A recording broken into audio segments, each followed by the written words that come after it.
Buckingham Palace avait prévenu que le couronnement de Charles III serait bien moins fastueux que celui de sa mère, Élisabeth II. Il était alors prévu d'inviter moins de monde, de raccourcir la cérémonie. Tout ça dans l'objectif de faire quelques économies en ces temps d'inflation et de crise économique au Royaume-Uni. Et pourtant, selon nos confrères du Mirror, le coût de cette cérémonie serait estimé à 250 millions de livres, soit 285 millions d'euros, un montant qui est 5 fois supérieur aux dépenses liées au couronnement d'Élisabeth II. Les raisons de ce coût pharaonique?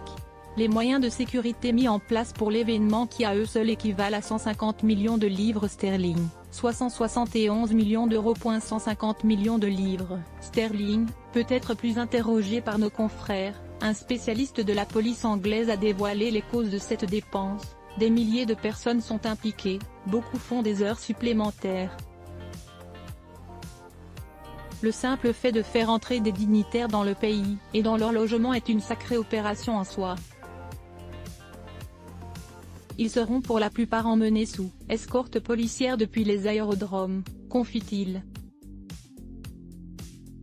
En effet, des chefs d'État sont attendus. La sécurité à elle seule atteindra 150 millions de livres sterling, peut-être plus.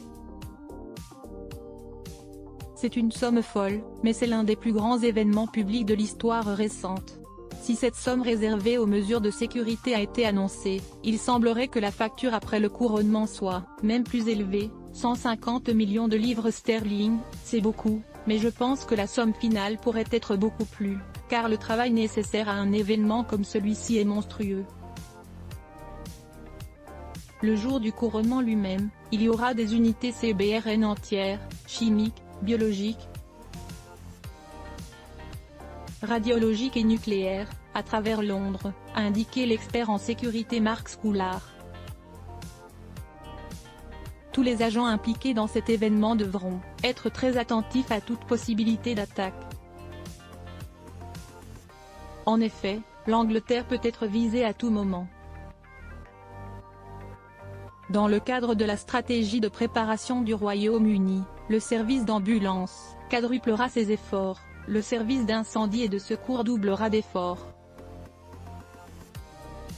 Le nombre travaillant sur l'événement sera monumental.